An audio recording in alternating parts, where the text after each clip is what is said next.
I basically got cut off in the middle of the last video, so I'm going to go back to talking about the Missouri Compromise.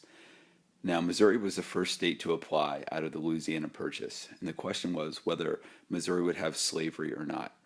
Now, there were two questions here: whether Missouri would be admitted as a slave state, which ultimately it was, but to keep that balance of free states and slave states the same, which it had previously been 11-11, Missouri came in as a slave state and Maine came in as a free state. But the even bigger question was, if Missouri comes in as a slave state, is that it, or is there going to be some sort of division in the country that shows where slave states are and where free states are? So the southern border of Missouri, which is called the Mason-Dixon line or the 3630 line, became that demarcation line, above which, except for Missouri, would be free, and below which would actually be slave. So as we think about this era of good feeling, where the country is really coming together with our market revolution, with this economic nationalism, now we basically have this line, albeit a boundary, not anything like the Great Wall of China or anything, that actually shows the differences between the North, free soil, and South, slavery. The next point where we really see the coming undone of the era of good feeling is in the presidential election of 1824. There are four candidates who are all Democratic Republicans. Remember, there's no Federalist Party at this time. And each of the three candidates represents a region. So John Quincy Adams from the Northeast, William Crawford from the South, Andrew Jackson from the West, and then Henry Clay, Mr. BTN, Mr. Compromiser, who brought us the Missouri Compromise in 1820. He's going to be the nationalist. And so what we're going to see is that none of the four candidates actually get enough electoral votes to automatically become president, so it goes to the House of Representatives, where the guy who'd gotten fourth out of the four candidates, Henry Clay, was Speaker of the House. Now, Clay and Jackson hated each other, so Clay wasn't going to choose Andrew Jackson, the guy who actually got the most electoral votes. He didn't really get along with John Quincy Adams personally, but they saw eye to eye on the whole idea of nationalism in terms of BTN. So he ended up picking John Quincy Adams. Now, Henry Clay seemed to get something good out of the deal. He got to be Secretary of State, which was the jumping off point to become president for many of the previous presidents. But Andrew Jackson's followers and Andrew Jackson himself claimed that it was all rigged and that this was in fact a corrupt bargain. There's no real evidence to suggest that a deal like that had actually been arranged, in part because John Quincy Adams was pretty morally upright, or very morally upright, and Henry Clay was actually quite qualified for the job of Secretary of State. But that didn't matter because Jackson's corrupt bargain narrative stuck. And so 1824, John Quincy Adams wins, but really the writing's on the wall. By 1828, Andrew Jackson is going to be president. And when he does get elected in 1828 after a particularly nasty election or nasty campaign, it represents the first time that anybody had sort of been a rags to riches story. Everybody else who had been president prior to that had actually come from some wealth and some status. But Andrew Jackson, even though he was wealthy by the time he became president, a wealthy plantation owner, he still represented that story of the sort of dirty, dusty farmer from out west, representing the common man. The question really is, throughout his presidency, which runs from 1828 to 1836, whether he really was about the common man or whether he just claimed that he was and his actions didn't necessarily reflect that. The first instance we're going to look at actually is the nullification crisis, in part because it involves a tariff that was passed by John Quincy Adams in 1828. It's called by many the Tariff of Abominations because it was a very high tariff. It raised the tariff rates up to about 50% on many goods. And people in the South really didn't like it because, again, people in the South, as a result of a high tariff, were forced to pay more for inferior American goods and really struggled to sell goods in Europe. Now, on top of that, cotton prices had gone down, and South Carolina was particularly concerned not only just about this tariff, but the idea that if the federal government could force them to deal with a tariff, then someday they could come and get slavery. Now, South Carolina was the most invested in cotton, and with the cotton prices down, they were particularly aggrieved. Plus, they had the most slaves, or the highest proportion of slaves, so they were always worried about that. Now, John Quincy Adams had a vice president named John C. Calhoun, who actually was Andrew Jackson's vice president as well. And John C. Calhoun, who had originally been a Warhawk nationalist with Henry Clay, is now turning much more into a sectionalist. And so he represents the grievances of South Carolina in what is known as the South Carolina Exposition and Protest, which he wrote anonymously, which advanced the idea of nullification, drawing back on the whole Virginia and Kentucky resolutions, essentially saying that the South Carolina could nullify this tariff of 1828, and if the federal government persisted, perhaps even the idea of secession would be on the table. Now, the word ultimately sort of does get out that John C. Calhoun had written this and his presidential ambitions are done. So he's going to go back and actually serve as a senator from South Carolina.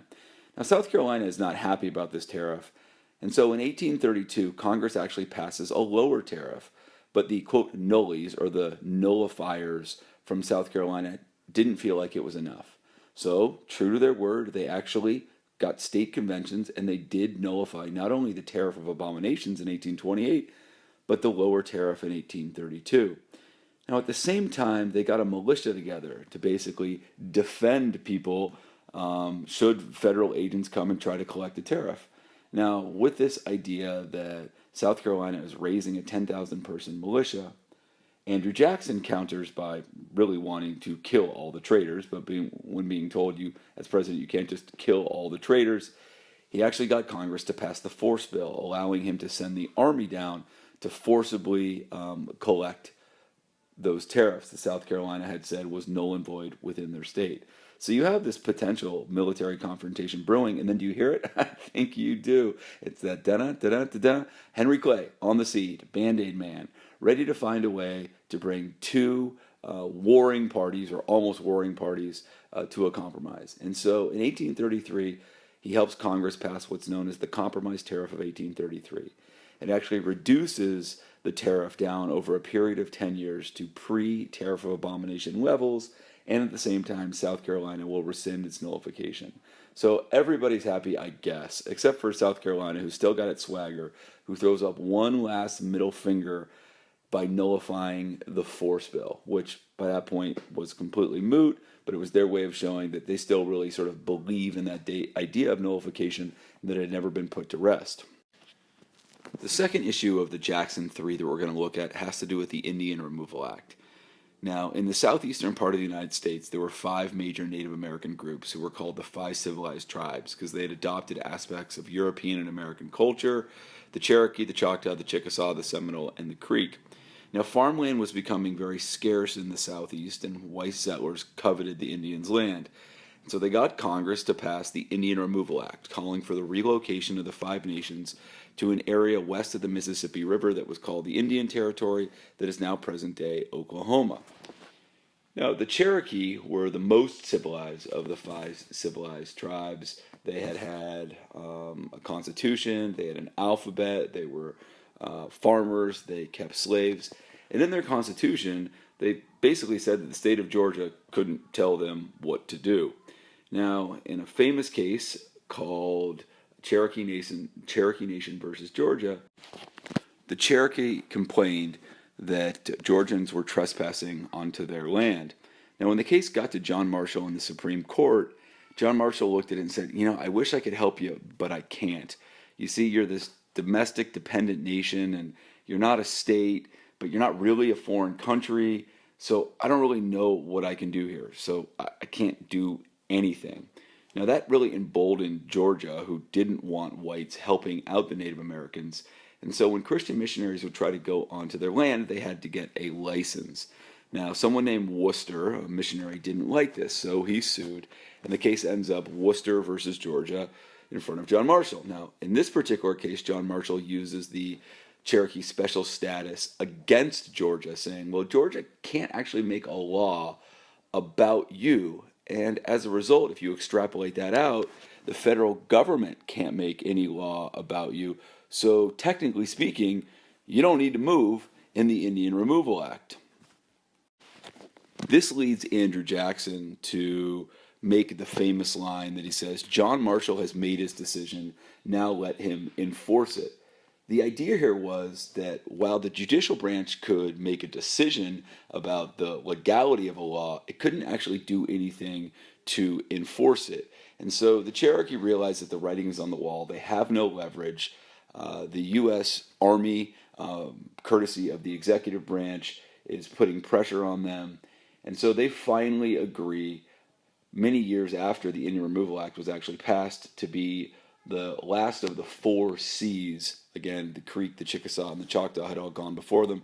Many Seminoles took off for the Everglades in Florida to try to sort of fight for a while before they end up in Indian territory. On this trail of tears, about 4,500 Native Americans die. So it is truly one of those ignominious moments in U.S. Native American history.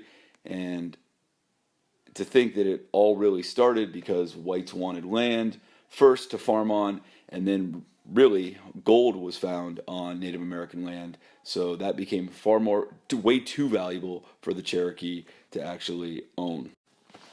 Last but not least, you have the issue of rechartering of the Second Bank of the United States. Now, please recall that the Second National Bank was rechartered in 1916 by James Madison for a 20-year charter. Going back to 1819 and the Panic of 1819, many Westerners who Jackson represented felt like the Bank of the United States had really squeezed them and had not been sympathetic or helpful to them, and so there was great animosity towards the bank. Jackson himself didn't really care for the decision of McCulloch versus Maryland in 1819, which said that the bank is constitutional. He thought the Constitution never gave the bank the authority to create the bank, going back to Jefferson's strict constructionist. He also felt that the state banks, not the federal banks, were more inclined to make loans to poor farmers in the South or the West, the very people who supported him. He viewed the national bank as an institution devoted to the interests of the wealthy, and he thought, generally speaking, that it was all a corrupt operation. Now, in 1832, his Whig opponents, and we'll get to who the Whigs were in a little bit, Clay and Webster sought to make the rechartering of the bank a political issue in the 1832 campaign. They thought, if we bring up the recharter 4 years early, and Jackson says yes to it, he's going to alienate his Western and Southern supporters. Yet if he says no to it, he's going to alienate his supporters in the Far East.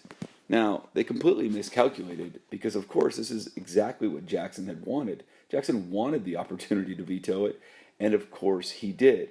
Now, that's not the end of the story, the veto, because the bank is still around for 4 more years. So what are you going to do with the bank? Jackson got reelected over Henry Clay in 1832 by a landslide, and really attributed that landslide victory to the fact that he hadn't rechartered the bank. So he says, what can I do to really respond to the people that reelected me? And he says, they don't like the bank, clearly. So even though the bank's going to be 4 more years in existence, I can't get rid of it entirely. I can basically make it so it's non-functioning. So his idea is to take the money out of the Bank of the United States and actually send it out to state banks, which again he believes are going to be far more favorable to his supporters in terms of giving out loans. Now when he does this, and he doesn't think about this necessarily happening, but those state banks, called pet banks, give out a ton of loans to farmers who then sort of irresponsibly over-speculate. So now creating very high inflation that is ultimately going to have consequences of contributing to the Panic of 1837. Now, in the end, Jackson has to pretty much admit that this hadn't all worked out when he passes something known as the Specie Circular, which says that if you're going to buy federal lands, you have to buy it in gold and silver, which farmers really didn't have. So while his attempt was to create something that was far more favorable to his supporters out west, it ended up actually causing them to be in quite difficult financial straits. During Jackson's presidency, a new party emerged, the Whigs, who took their name from the people that had opposed King George III prior to the Revolution, calling him King Andrew. Now, this is just basically a repeat of many of the old Federalist ideas of BT and N. You can think of them as the continuation of Alexander Hamilton. They don't like the presidential overreach that they think they see from Andrew Jackson. And while they'll only be a party for 20 years, they do end up electing presidents in 1840, William Henry Harrison, and then in 1848, Zachary Taylor.